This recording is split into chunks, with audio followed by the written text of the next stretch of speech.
오늘 긴급하게 제가 네. 궁금한 것들이 너무 많아서 네. 긴급하게 모셔왔어요. 너무 불안했어요. 네. 이제 소위 오늘 장이 열리면 이제 반도체 종목들이 소위 떡락할 거라고 생각했거든요. 네. 근데 생각보다 버틴다라는 느낌이 많이 들어요. 떡락을 하고도 있고, 음. 어찌 보면 지금 3% 이상 떨어지는 종목이 그래도 한 50종목이 넘어가기 때문에, 네. 잘 버틴다기보다는, 생각보다는 덜 빠지고 있다. 왜죠? 일단은 핵심이 되는 거는 미국장에서 엔비디아가 10% 하락을 했는데, 미국장에서 엔비디아가 10% 하락한 건 아무래도 금요일마다 미국은 옵션 만기가 있어요. 네. 그래서 그 옵션 만기에서 장난질이 좀 있었다라고 보셔야 될 것 같고, 이런 부분에 있어서 엔비디아가 딱 정확하게 10%가 빠졌거든요. 네네. 그러니까 이거는 일단 종가에 뭔가 우리나라도 그런 게 좀 자주 있지만 뭔가 퍼센트나 숫자나 이런 걸 좀 맞췄다. 네. 라고 좀 볼 수 있는 부분이기 때문에 네네. 그래서 지금 보시면 엔비디아가 대충 960불에서 지금 760불까지 한 200불 정도 이렇게 내려온 상황이거든요. 네네. 그러면은 이 상황에서 여기서 반등을 줄 수 있냐 없냐가 일단 이번 주에 있는 빅테크들의 실적을 확인해야 될 거다. 라고 좀 보셔야 될 것 같고, 이게 그동안도 계속해서 비싸다 하다가 이평선이 깨지면서 한 번에 이렇게 쭉 밀린 부분이기 때문에 지금 실제로 지난 금요일 50일 평선이 밀리면서 여기 보라색 선 보이시죠? 여기 50일 평선인데 이 평선을 깨고 거기서부터 쫙 밀려 내려오는 모습이었습니다. 그러니까 기술적으로도 약간의 이제 단기 트레이딩 영역에서 매도 시그널이 나오면서 이게 전반적으로 물량이 쏟아졌다. 이렇게 보시면 될 것 같습니다.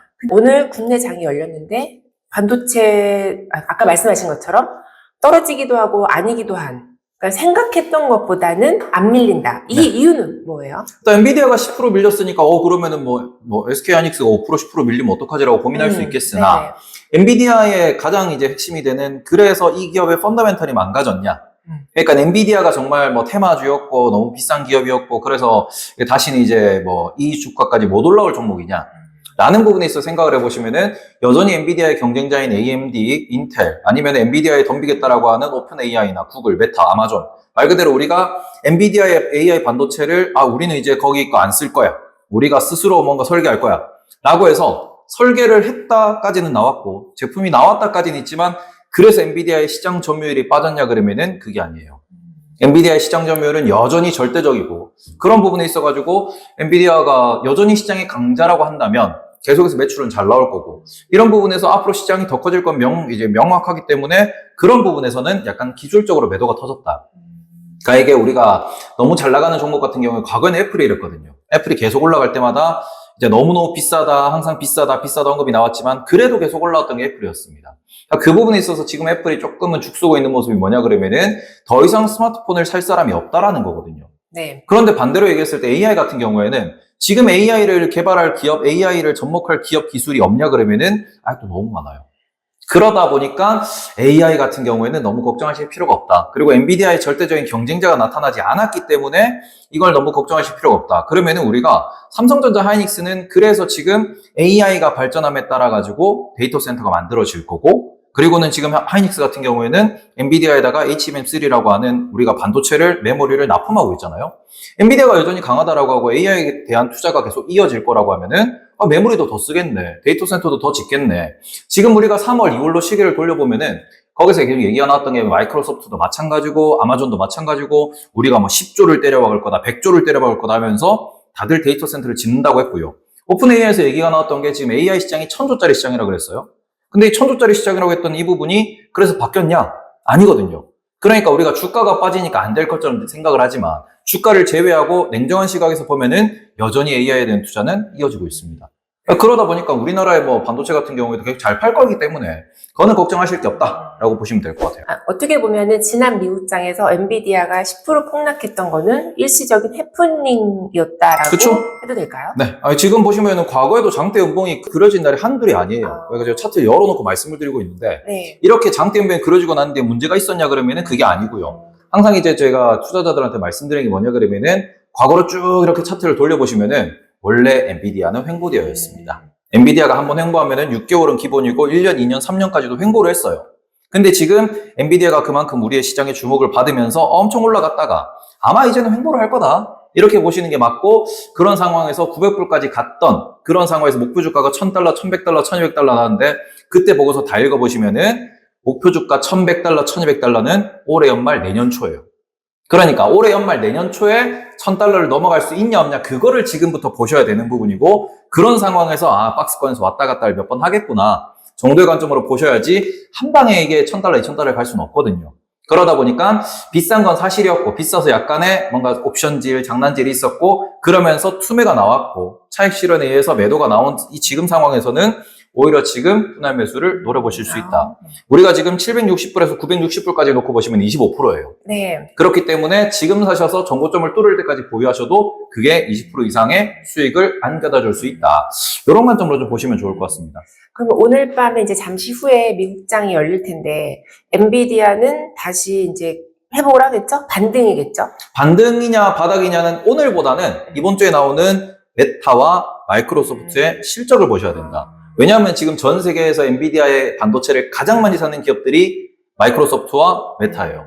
근데 그 두 기업이 이번 주에 실적을 발표합니다. 그리고 실적 발표하면서 앞으로의 투자 계획에 대해서도 이야기를 하겠죠. 그 상황에서 우리는 투자하던 대로 계속 투자할 거다. AI 관련돼가지고 얼만큼 투자를 이어갈 거다 하면은 그 숫자가 결국 엔비디아의 실적으로 연결되는 겁니다. 그리고는 구글도 마찬가지로 제미나이를 통해가지고 AI 서비스를 하는데 얘네들도 지금 반도체를 설계하는 단계예요. 여전히 AI에 대해 투자를 한다는 소리는 엔비디아에 돈을 준다는 소리고 그러면 엔비디아가 여전히 실적이 잘 나오겠구나 이러면은 엔비디아 실적을 모을 중순이기 때문에 그때까지 기다릴 것도 없이 이번 주에 빅테크들 특히 우리가 마이크로소프트, 메타, 구글은 엔비디아의 반도체를 가장 많이 사는 기업들이기 때문에 이 기업들의 실적이 나올 때 결국에는 엔비디아의 앞으로의 향후 전망을 확인할 수 있을 거다. 그렇게 보실 수 있으니까 이제 그것까지는 확인을 하셔야 된다. 이번 주가 중요한 분기점이 된다. 네, 그게 이번 주 목요일 밤이 될 것이다. 네. 네. 엔비디아 실적은 어떨까요? 5월 22일이죠? 네, 실적은 여전히 잘 나올 거예요. 왜냐 그러면은 이미 우리가 엔비디아가 관련된 컨퍼런스에서도 계속 밝혔고 지난번 실적 발표에서 밝혔던 게 우리 내년까지는 좋다요. 시장에서 지금 궁금해하는 거는 25년까지 좋은 건 알겠어. 그래서 26년도는? 이라고 물어보는 거거든요. 근데 그 부분은 여전히 우리가 반도체 시장 같은 경우에는 6개월 이상의 이런 실적 전망치를 예상하는 거는 의미가 없다라고 다들 이야기를 합니다. 그러다 보니까 6개월 뒤까지도 좋고 내년까지도 좋대로 계속해서 달려온 게 500달러에서 960달러까지 올라온 거였거든요. 그러면 지금 960달러를 뚫고 올라가려면은 우리 26년도에도 좋아. 라는 걸 보여줘야 됩니다. 적어도 한 11월은 돼야 되지 않을까. 제가 올해 연말에 고점을 뚫어도 뚫을 것 같다라고 이렇게 계속 말씀을 드리고 있는데 네네. 왜냐 그러면은 선반영은 많이 됐어요. 그거는 내년도 실적. 그러니까 26년도 실적을 땡겨오려고 그러면은 올해 연말이 돼야 어느 정도 윤곽이 네, 나올 거기 때문에 그리고 연말이 되면은 인텔에서도 새로운 반도체 칩이 나올 거고 AMD 역시도 새로운 칩이 나올 거예요. 그리고는 구글이나 아니면 오픈 AI 역시도 올해 연말 내년 되면은 본인들의 반도체 칩을 만든다고 합니다. 근데 그 부분에 있어서 본인들의 반도체 칩이 영향이 얼마나 될지는 모르겠으나 엔비디아의 시장 점유율을 뺏어올 수 있으면 엔비디아가 꺾이고 다른 애들이 더 올라가겠죠. 그런데 그 부분에서 엔비디아가 여전히 대빵이다 라는 게 만들어지면 그 컨센서스가 만들어지면은 거기서 다시 한번 내년 초에 한 번 더 랠리를 뿜어낼 수 있을 거고 그게 아니라고 하더라도 AI 시장은 점점 커집니다. AI 시장이 계속 커지기 때문에 말 그대로 엔비디아의 마켓시어가 줄어든다고 하더라도 시장 풍선 자체가 커지는 거잖아요. 그럼 풍선 내에 100%를 그렇죠. 파이가 커진다. 네. 네. 풍선이라고 표현해서 말씀드리는데 이 풍선이 우리가 100이라는 풍선에서 내가 90%를 차지하고 있다 그러면은 대충 90 정도의 매출이 난다라고 볼 수 있어요. 풍선이 200이 됩니다. 그러면 이 상황에서 1등이라고 하는 엔비디아가 90%는 아니더라도 70%만 가져간다고 하더라도 맞아요. 140이 돼요. 네. 그렇기 때문에 매출은 자연스럽게 커질 거고 거기서 지금 영업이익률이 70%가 나오는데 네. 이 영업이익률이 50%로 꺾인다고 하더라도 지금 우리가 보고 있는 PER보다는 더 배수가 낮아질 거다. 그러니까 지금 주가가 유지될 수 있다라는 부분을 말씀을 드리고 싶은 거예요.